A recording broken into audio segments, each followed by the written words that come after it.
Hello दोस्तों, मैं Dinesh किवरा news time में आपका बहुत बहुत स्वागत है। आज बहुत इम्पॉर्टेंट एक अनाउंसमेंट आया है चाइना से। चाइना के अनुसार उन्होंने जो एक्सट्रीम पॉवर्टी है पूरी तरह से चाइना के अंदर ख़त्म हो गई। हालांकि कुछ कंट्री उसके प्रति थोड़ा डाउट भी कर रहे हैं, लेकिन उनका कहना है कि पिछले कुछ सालों के अंदर 85 करोड़ गरीब लोगों को गरीबी से निकाल लिया है। भारत में तो खैर अभी भी करीब करीब 80 करोड़ लोग ऐसे हैं जो 2 वक्त की रोटी नसीब नहीं होती। तो इंडिया तो अगले 100 साल तक नहीं कर सकता जो चाइना ने कर दिखाया। वैसे भी चाइना की पर कैपिटा इनकम इस टाइम 12 साढ़े 12 हज़ार डॉलर है, जो 2030 तक बढ़ाकर 30,000 डॉलर हो जाएगी।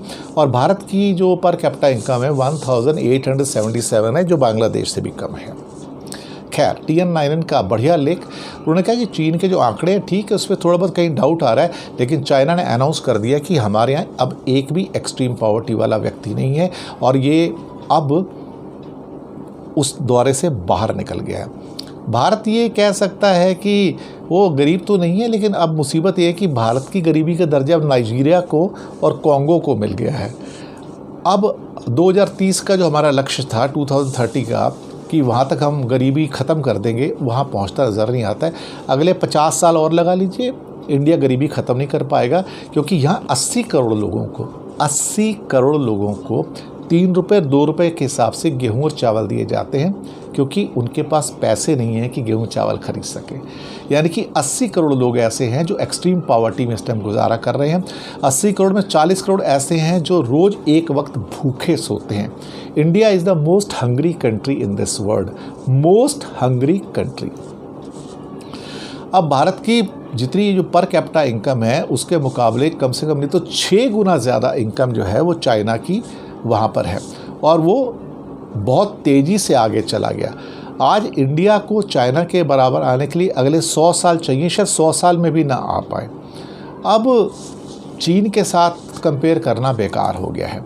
भारत चीन के साथ कंपेयर नहीं कर सकता। जो उनके जो ह्यूमन इंडेक्सेस हैं उसके अंदर भी इंडिया कहीं उसके सामने ठहरता नहीं, क्योंकि इंडिया में अगर आप गुजरात में चले जाओ तो 80% जो बच्चे हैं वो मॉल न्यूट्रिशन का शिकार हैं। इंडिया में 80% लोग मॉल न्यूट्रिशन का शिकार हैं, वो शरीर से कमज़ोर हैं, उनके अंदर ताकत नहीं है। अब चाइना के अंदर ये चीज़ें ठीक है, वो कम्युनिस्ट कंट्री है, लेकिन चीज़ें सारी की सारी उनको दी गई हैं। अब वहाँ पर हमारी एक जो इसमें आया है कि 2017-18 में हमारी जो कंजप्शन के डेटा आए थे, डेली कंजप्शन के डेटा आम आदमी के, तो उसको सरकार ने रोक दिया था। कि उसमें ये बताया था कि पिछले 5-6 सालों में एक भारतीय व्यक्ति और फैमिली की जो परचेजिंग इनकम है वो कम हो गई है, और बीजेपी को ये गवारा नहीं था सुनना, तो उन्होंने इसको बैन कर दिया। लेकिन अल्टीमेटली यही फैक्ट था कि भारत के अंदर लोगों के पास जो है पैसे हैं ही नहीं, वो गरीब पे गरीबी होते जा रहे हैं। हम चीन के आसपास भी कहीं नहीं हैं। अब इसमें जो सस्टेनेबल डेवलपमेंट के जो ख़ास तौर से ऑब्जेक्टिव्स हैं यूएनओ में, उसमें 2018 के अंदर इंडिया 112 प्लेस पे था, 112। अब वो फिसलकर 117 में आ गया 2020 के अंदर।